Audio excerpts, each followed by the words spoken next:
Pemirsa, Bupati dan Wakil Bupati Nganjuk periode 2025-2030 melakukan serah terima jabatan. Acara sertijab ini menjadi momentum awal bagi kepemimpinan baru Kabupaten Nganjuk untuk menggerakkan roda pemerintahan dengan sinergi yang lebih kuat dan arah pembangunan yang lebih jelas. Pemirsa, bertempat di pendopo KRT Sasrakusumo Nganjuk, turut digelar serah terima jabatan atau sertijab Bupati dan Wakil Bupati Nganjuk periode 2025-2030 dari Sri Handoko Taruna kepada Marhen Jumadi yang berdampingan dengan Trihandi Cahyo Saputro pada Rabu 5 Maret 2025. Penandatangan berita acara serah terima jabatan diawali oleh Purna Tugas Penjabat Bupati Nganjuk kepada yang kami hormati Bapak Sri Handoko Taruna SSTP MSI disilakan.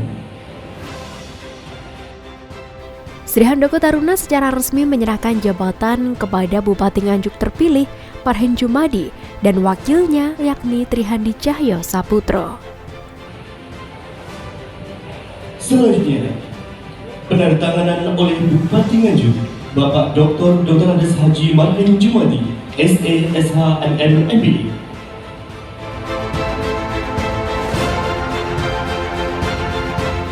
Prosesi sertijab diawali dengan penandatanganan berita acara oleh Purna Tugas PJ Bupati Nganjuk Sri Handoko Taruna. Kemudian disusul Bupati Nganjuk Marhen Jumadi dan Wakil Gubernur Jawa Timur Emil Elistianto Dardak.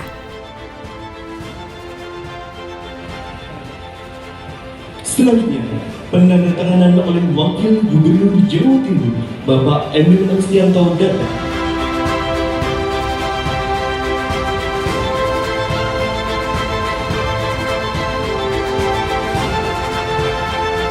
Penandatanganan selesai. Setelah menggelar sertijab, kemudian dilanjutkan dengan rapat paripurna dengan agenda penyampaian sambutan Bupati Nganjuk dan Gubernur Jawa Timur, di mana rapat paripurna ini dipimpin oleh Ketua DPRD Nganjuk, Tatit Heru Cahyono.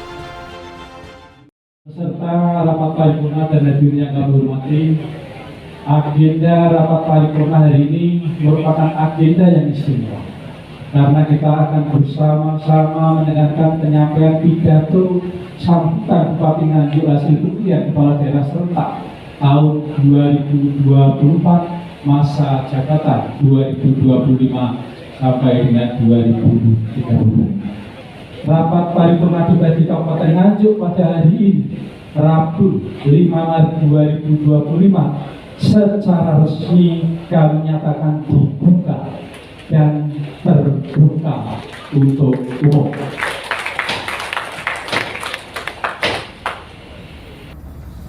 Dalam sambutannya, Bupati Nganjuk Marhen Jumadi mengapresiasi kinerja PJ Bupati sebelumnya dan berkomitmen untuk meneruskan serta menyempurnakan program yang sudah berjalan.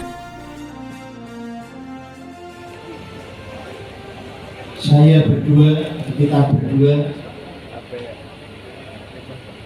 mengajak semuanya sudah melupakan 01, 02, 03. Saatnya kita berpikir untuk kota Nganjuk yang kita cintai. Tanah kemenangan, bumi Anjuk Ladang. Nganjuk sejak dulu kondusif. Sifat gotong royongnya luar biasa, spiritualnya juga. Maka dari itu, mari kita jaga bersama-sama. Peningkatan profesionalisme dan birokrasi inovatif bersih tanpa korupsi, mari kita sama-sama. Karena ini sebuah sistem harus bersama-sama, saling mengingatkan, saling mengawasi, sehingga betul-betul Nganjuk menjadi harapan dan idaman kesemuanya dengan semboyan rupiah. Peningkatan layanan kesehatan masyarakat dan pengadaan mobil siaga, insya nanti kelurahan juga ada mobil siaganya, bukan mobil dinasnya Pak Lurah, tapi mobil pelayanan pada masyarakat. Kemudian menjadikan Kota Nganjuk sebagai destinasi wisata. Silahkan swasta yang ingin investasi Siapa yang kira-kira ingin mengembangkan wisata, tidak harus Pemda, kita terbuka lebar. Monggo.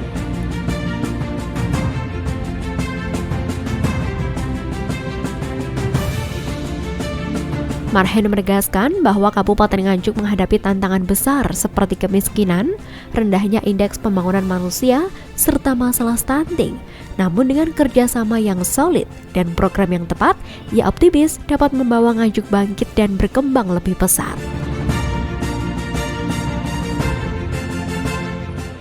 Kemarin kita 8 hari di Magelang, seumur-umur baru kemarin jam 4 pagi, bangun, sholat subuh, mandi dibatasi, olahraga, makan dibatasi sama-sama. Ini Pak Dandim, Pak Kapolres ya gitu. Kita 8 hari itu kita lama sekali. Naik gunung, jalan 10 kilo, dan seterusnya. Kami 8 hari, Mas Babu 3 hari. Sinergitas. Kemudian yang terakhir program kami yaitu bagaimana peningkatan APD untuk Aura, bagaimana kesadaran kelembagaan desa juga kita naikkan termasuk kelurahan RT, RW, PMD, RTM, dan kader. Harapannya cuma mohon sabar karena uang dari pusat dipotong kurang lebih 50%. Mengucapkan di Pak Lurah. Begitu aja yang bisa kami sampaikan. Sekali lagi kami berdua mengucapkan banyak terima kasih pada masyarakat Kabupaten Nganjuk yang sudah menyalurkan suaranya di pilkada ini. Sekali lagi terima kasih semuanya. Sementara itu, Wakil Gubernur Jawa Timur Emil Elistianto Dardak menyampaikan bahwa pentingnya sinkronisasi antara program Pemkab Nganjuk dengan visi pembangunan Provinsi Jawa Timur yang tertuang dalam Rencana Pembangunan Jangka Menengah Daerah. Saya ingin menyampaikan, mempoint out beberapa fakta penting terkait perekonomian di Nganjuk. Tahun 2016, pertanian menyumbang 32,09% dari perekonomian Nganjuk 2016. Industri menyumbang hanya 12,76%. Hari ini data 2023, data sementara 2023 ya, angka pertanian ini sudah turun menjadi 27,31%. Kabar baiknya tapi industri di Nganjuk naik dari 12,76 menjadi 15,96%. Artinya Nganjuk telah mengalami industrialisasi. Dan ini adalah salah satu contoh kabupaten yang jumlah penduduknya berapa Pak sekarang? 1,1.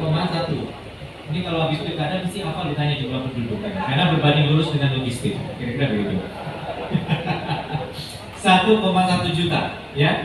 1,1 juta. Itu memang dengan luas wilayah yang ada, nggak mungkin semuanya bermandalkan sektor primer. Pasti harus ada sekunder dan tersier. Nah, ini kita lihat dengan adanya akses tol yang dibuka dari Surabaya ke Kertosono ke Solo. Ini jadi peluang. Boleh dibilang meskipun secara administratif gerbangnya ada di Jombang, tapi sebenarnya banyak orang yang bilang itu gerbang tol Kertosono. Betul ya? Itu boleh dibilang gerbang tol Kertosono, dan ada gerbang tolnya Nganjuk sendiri, KM 640 sama KM 670, kurang lebih begitu. Ini dua-duanya bisa dimanfaatkan oleh Nganjuk untuk mendorong. Maka saya memahami kenapa kemudian dari RT RW ini memang direncanakan 1.928 hektar ini adalah untuk kawasan industri. Emil juga mengingatkan bahwa pemerintah daerah harus segera mengimplementasikan langkah-langkah konkret untuk menekan angka kemiskinan, meningkatkan IPM, serta mendorong pertumbuhan ekonomi yang lebih inklusif. Masih banyak lagi yang bisa dibahas, tapi memang tantangan di Nganjuk kali ini tadi sekali lagi adalah bagaimana menggenjot investasi. Karena rumusnya begini Bapak sekalian, ekonomi itu tumbuh. Rumus pertama itu biasanya 60% itu dari konsumsi. Jadi kalau orang belanja, baik orang setempat maupun orang datang ke Nganjuk untuk makan, untuk belanja, itu akan memberikan 60% perputaran uang. Pemerintah itu cuma 5%, Pak. APBD itu kalau di gelontor pasar cuma 5%. Tapi 5% ini bisa sangat berharga. Karena 5% ini bisa mengungkit sektor pariwisata.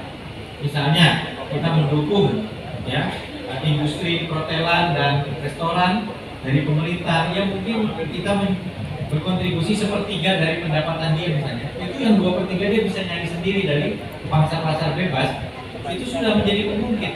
Orang datang ke sini belanja dapat yang 60%. Dari Nganjuk, Amin JTV melaporkan.